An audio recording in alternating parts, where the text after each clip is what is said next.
Alhamdulillahilladzi arsala rasulahu bil huda wa dinil haqq liyudhhirahu 'alad dini kullihi wa kafaa billahi shahida. Asyhadu an la ilaha illallah wahdahu la syarika lah wa asyhadu anna Muhammadan 'abduhu wa rasuluhu la nabiyya wa la rasula ba'dah.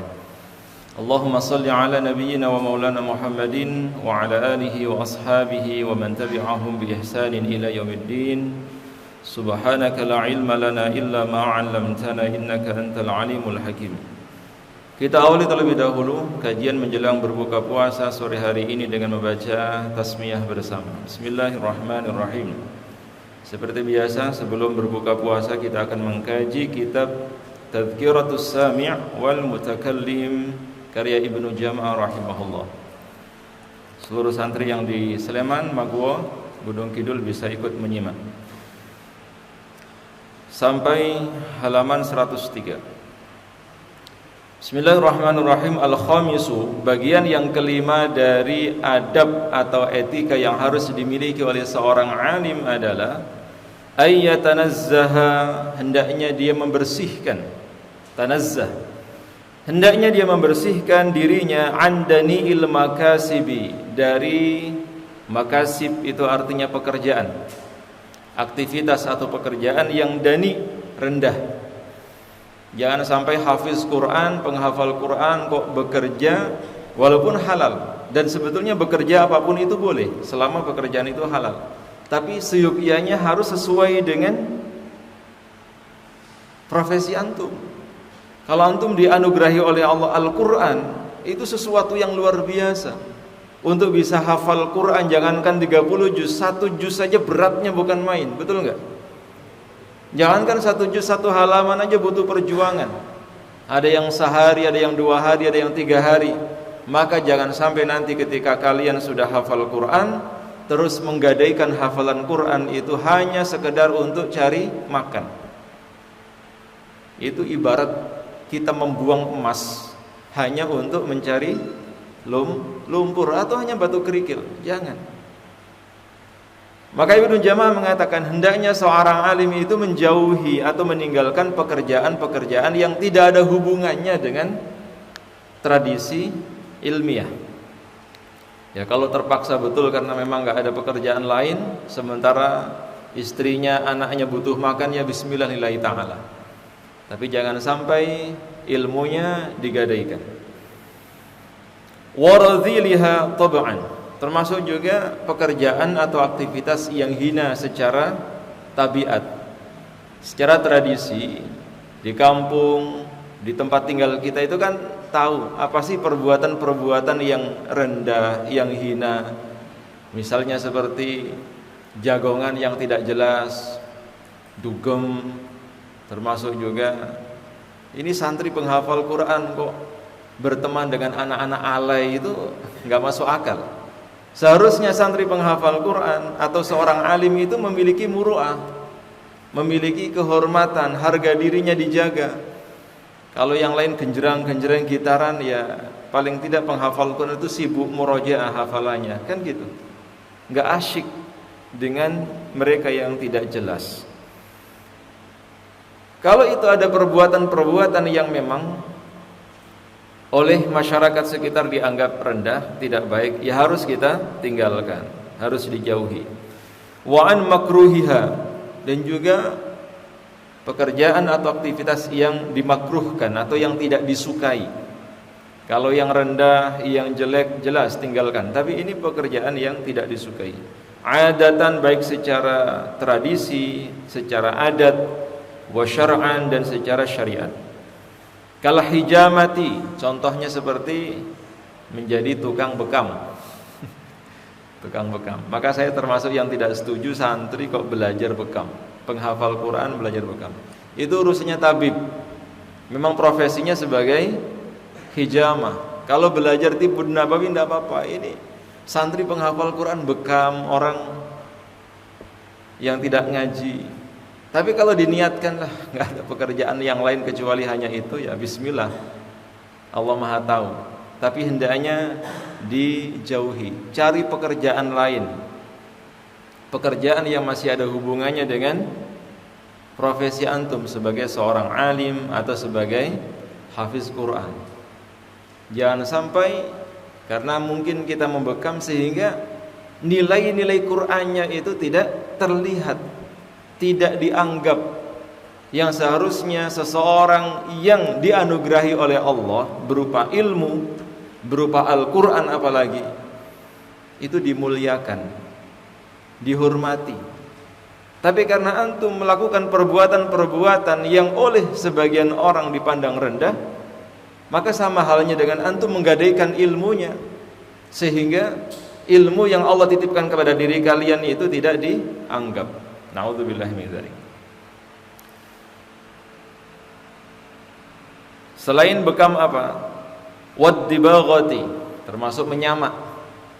Ya, sekarang mungkin pekerjaan kasar lah. Walaupun itu boleh, selama pekerjaan itu halal, meskipun kasar, bisa jadi itu akan menjadi sumber keberkahan. Seperti Ustaz Isisan kemarin ceritakan, temannya ada yang jadi tukang bakso, hafiz Quran, dulu menghafal Quran di pesantren, kemudian jadi tukang bakso. Nah, tukang bakso hafiz Quran. Sebetulnya tidak masalah, selama dia bisa menjaga Al-Qur'annya tidak apa-apa. Bahkan mungkin bisa menjadi pembeda. Setiap pelanggan tidak hanya beli bakso tapi juga setoran hafalan. Wah, luar biasa. Karena mungkin orang tahu yang jual hafiz Quran, wah jadi berkah, jadi laris.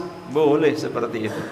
Akan tetapi kalau justru yang terjadi adalah sebaliknya, gegara profesinya sebagai tukang bakso misalnya, atau profesi yang lain, sehingga hafalan Qur'annya malah jadi hilang, ilmu yang susah payah dia peroleh malah tidak diamalkan, maka bisa jadi dia justru akan kehilangan keberkahannya.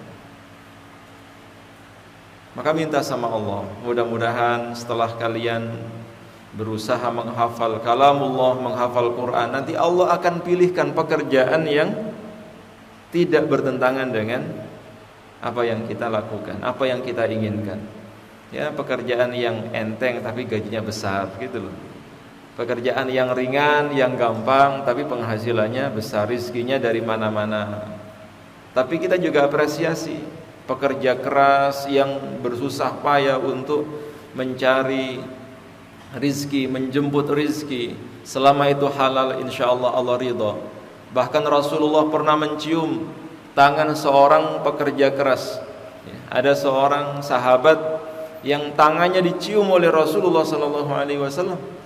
Karena saat Rasulullah berjabat tangan dengan sahabat itu, beliau merasakan betapa kerasnya tangan sahabat itu. Beliau bertanya kepada sahabat tersebut, "Ada apa dengan tanganmu? Kenapa begitu kasar? Kenapa begitu keras sampai kapalan?" Sahabat itu menjawab, "Wahai Rasulullah, dengan tangan ini aku mengelola ladang itu untuk mencukupi kebutuhanku, kebutuhan keluargaku, kebutuhan anak-anakku, dan agar aku tidak menjadi orang yang meminta-minta." Maka mendengar jawaban sahabat itu, Rasulullah mengambil tangannya dan menciumnya. Dicium tangan sahabat itu oleh Rasulullah SAW. Kemudian Rasulullah bersabda, "Inilah tangan yang tidak akan disentuh oleh api neraka." Maka orang yang bekerja itu juga bagian dari ibadah. Tapi dalam konteks ini yang harus kita pahami, jangan salah paham.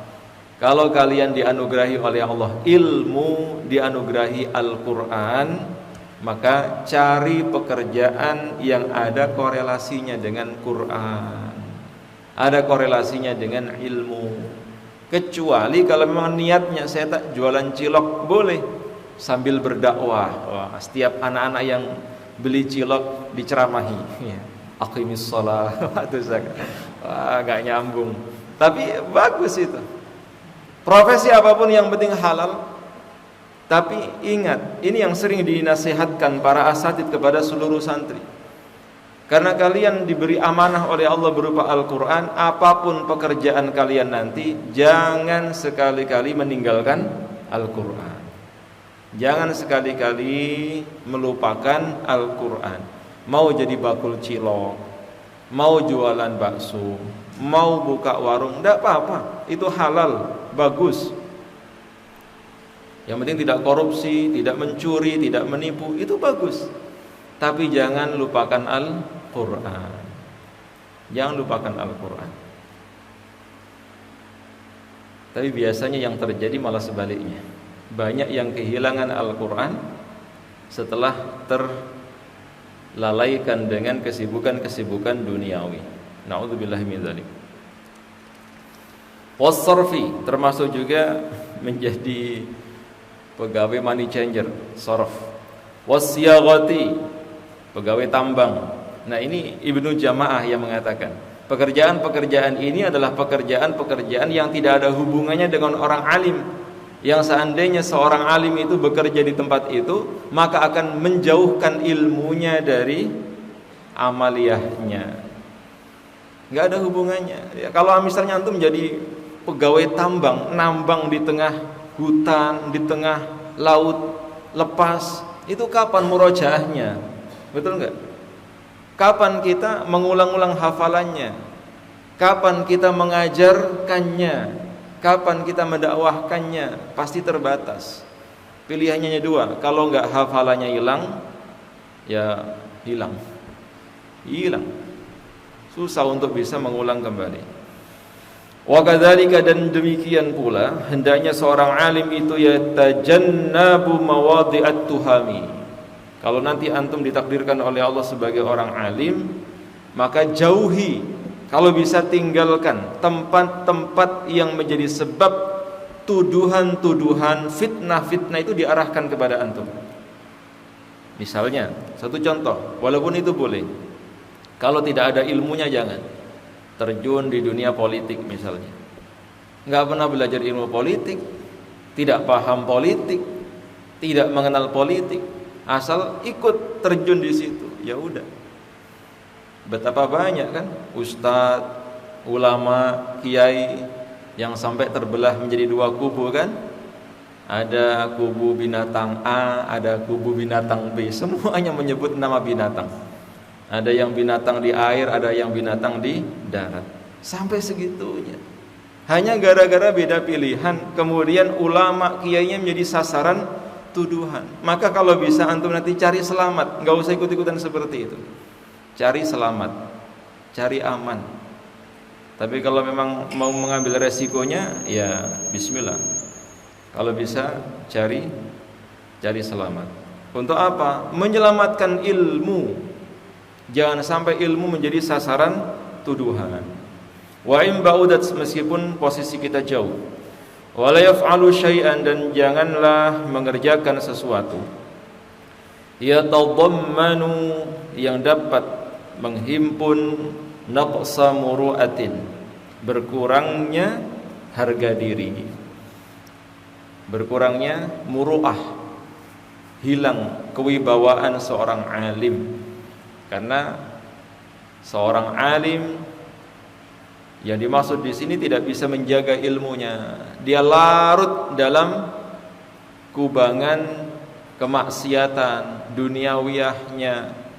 Ya tadi seperti yang saya sebutkan, seharusnya dia bisa menjaga ilmunya, tapi menghilangkan syiar-syiar ilmu yang ada pada dirinya, seperti ikut dugem, ya, gitaran tengah malam, joget-joget, nyanyi-nyanyi, kan nggak masuk belas ini.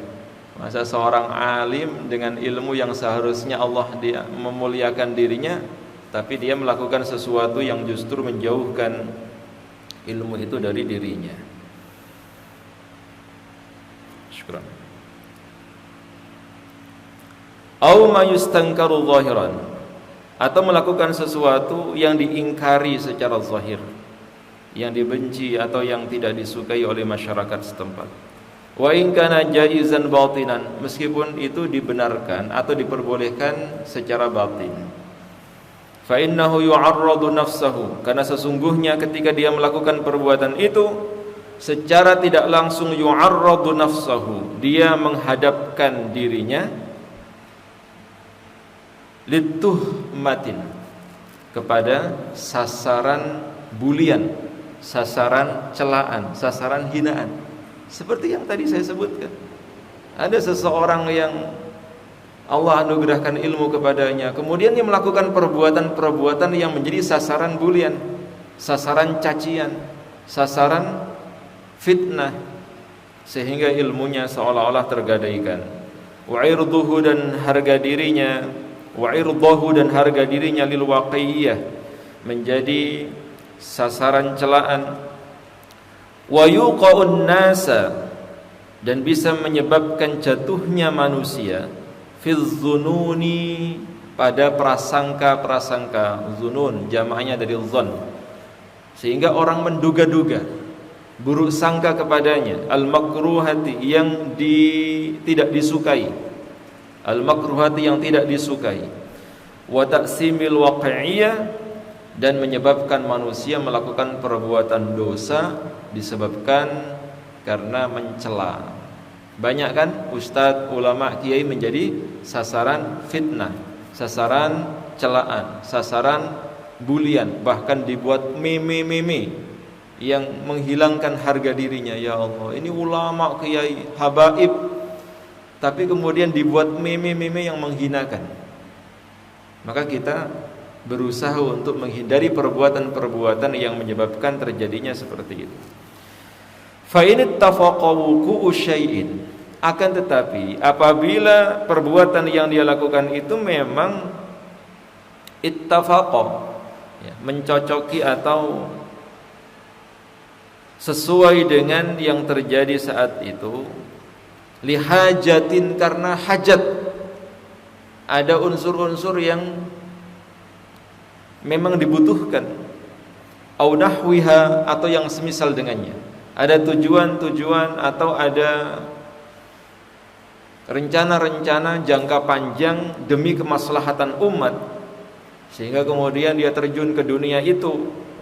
Akhbara man syahadahu, hendaknya dia mengabarkan atau memberitahu orang yang melihatnya, bihukmihi, tentang hukumnya apa, wa bi'uzrihi, dan dengan alasan-alasannya kenapa, wa maqsudihi, dan maksud dia melakukan itu apa, biar orang lain tidak salah paham, biar orang lain tidak salah sangka. Jadi dia harus mengklarifikasi atau menjelaskan, press conference kalau sekarang ya, pers conference, menjelaskan kepada khalayak tentang maksud apa yang dia lakukan. Kaila ya'sama bisababihi, agar manusia tidak jatuh pada dosa disebabkan karena perbuatan yang bersangkutan. Au yanfura anhu, atau jamaahnya, santri-santrinya, yanfura, lari, meninggalkan dirinya. Fala yantafi'u bi'ilmihi, dan enggan mengambil manfaat dari ilmunya. Wal yastafida dzalika, dan dengan adanya klarifikasi itu, tabayyun, pers konfres tadi itu, bisa memberi faidah, ya, wal yastafida dzalika, memberi faidah atau mengambil faidah. Siapa? Al jahilu, orang yang bodoh, bihi, dengannya. Jadi orang yang enggak ngerti itu biar dong, biar paham apa yang dilakukan oleh ulama, yang dilakukan oleh ustadz, oleh kiai, itu pasti ada maksud tertentu yang dibenarkan oleh syariat, sehingga orang-orang awam tidak melontarkan tuduhan, fitnaan terhadap dirinya. Walidzalika, dan oleh karena itu, qala Nabi sallallahu alaihi wasallam, Rasulullah sallallahu alaihi wasallam bersabda, karena kondisi ini pernah terjadi, dialami oleh Rasulullah sallallahu alaihi wasallam. Beliau kemudian mengklarifikasi. Qala Nabi sallallahu alaihi wasallam, Rasulullah bersabda atau berkata, lirrajulaini, kepada dua orang, lamma ra'ahu, ketika keduanya melihat beliau sallallahu alaihi wasallam, yatahaddatsu, berbincang-bincang, ngobrol, ma'a Safiyata, bersama Safiyah. Tahu Safiyah? Safiyah itu ada dua orang. Safiyah binti Abdul Muttalib, itu bibinya Rasulullah. Yang kedua Safiyah binti Huyai al-Akhtab. Itu istrinya Nabi, dari keturunan Yahudi. Jadi Nabi itu punya 13 istri. 13 istri. Tapi yang dikarunia anak dari istri-istri beliau hanya Khadijah dan Maria Al-Qibtiyah. Selebihnya tidak ada anak. Termasuk di antara istri-istri Rasulullah SAW itu, ya, semuanya dinikahi Rasulullah, statusnya sebagai janda. Hanya satu yang dinikahi oleh Rasulullah dalam status perawan, yaitu Sayyidatuna Aisyah radhiyallahu anha. Itu satu-satunya yang masih perawan. Selebihnya janda. Mau niru? Nggak boleh. Nabi 13, umatnya maksimal 4. Satu aja nggak habis-habis, apalagi 4. Nah, Safiyah binti Huyai itu dinikahi oleh Rasulullah SAW ketika umurnya 17 tahun. Umurnya 17 tahun. Tapi sudah janda. Sebelumnya dia menikah dengan 2 orang suami. Salah satunya Kinanah. Itu termasuk pujangganya dari Bani Quraidah. Jadi Safiyah binti Huyai itu adalah ya putranya Huyai al-Akhtab, pemimpin besar Bani Nazir. Bani Nazir. Di Madinah itu ada Bani Quraidah, Bani Qainuqa, Bani Nazir. Ini adalah suku-suku Yahudi. Maka dengan terjadinya perang Khaybar, berakhirlah pemukiman Yahudi di kota Madinah. Termasuk ayahnya Safiyah meninggal pada perang Khaybar. Suaminya juga kok meninggal, ya, matilah. Kalau tewas terlalu kasar, ya mati.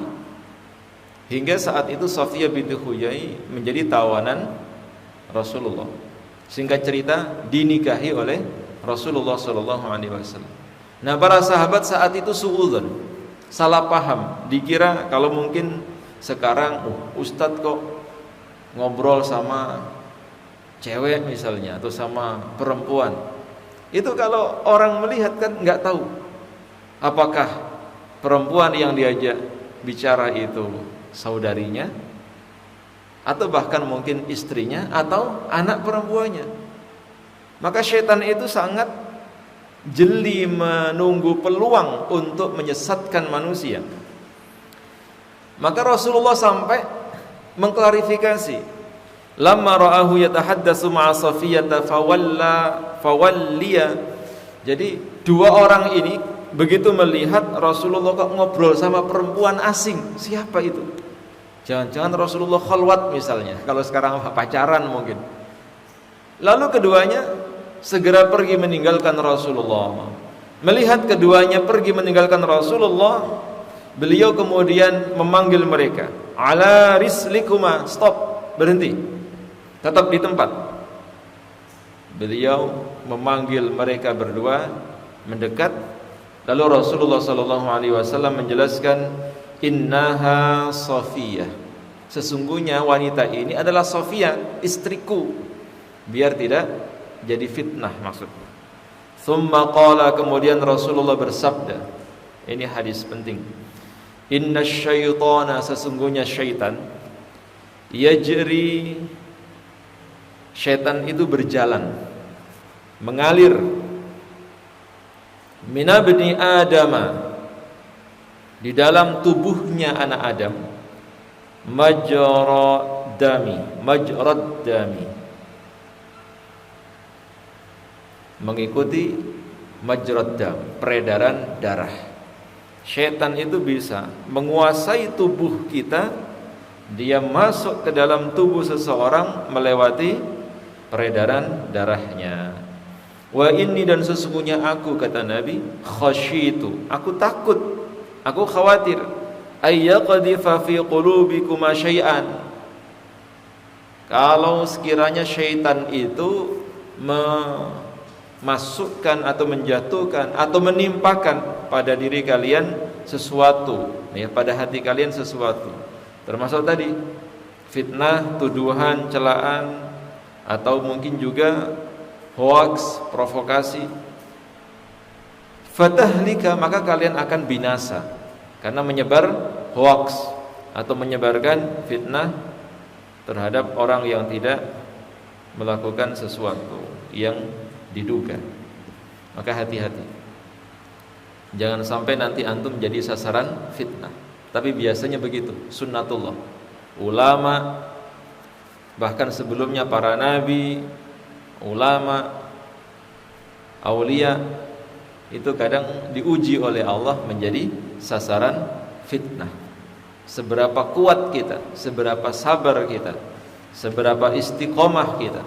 Apakah hanya dengan kita dikomplain melalui surat, misalnya ada yang menginbox terus jadi lemes, jadi keder, ataukah kita tetap konsisten, tetap istiqomah walaupun difitnah, dibully, dicaci maki, tetap bersabar, tetap istiqomah, tetap berada di jalan Allah. Nah, kalau itu yang kita lakukan, luar biasa. Mudah-mudahan Allah menjaga kita dan menjaga ilmu yang Allah titipkan kepada kita. Amin. InsyaAllah kita lanjutkan pada pertemuan yang akan datang. Kita tutup bersama dengan berdoa. Mudah-mudahan Allah ijabah doa kita. Bismillahirrahmanirrahim. Allahumma salli ala nabiyyina wa maulana Muhammad wa ala alihi wa sahbihi wa sallim ajma'in. Walhamdulillahi rabbil alamin. Allahumma anfa'na bima 'allamtana wa 'allimna ma yanfa'una wa zidna 'uluman nafi'ah. اللهم إنا نسألك علما نافعا ورزقا طيبا وعملا متقبلا ويقينا صادقا وقلبا خاشعا. اللهم ربنا عليك توكلنا وإليك أنبنا وإليك المصير. اللهم أطعم من أطعمنا واسق من سقانا. اللهم ربنا تقبل منا إنك أنت السميع العليم وتب علينا إنك أنت التواب الرحيم. اللهم ربنا لا تدع لنا في مقامنا هذا ذنبا إلا غفرته ولا هما إلا فرجته ولا كربا إلا نفسته ولا مريضا إلا شفيته ولا دينا إلا قضيته ولا حاجة من حوائج الدنيا والآخرة إلا قضيتها يا رب العالمين. اللهم إنا نعوذ بك من البرص والجنون والجذام ومن سيء الأسقام. اللهم اجعل القرآن ربيع لنا في قلوبنا ونور صدورنا وجلاء أحزاننا وذهاب همومنا وغمومنا برحمتك يا أرحم الراحمين.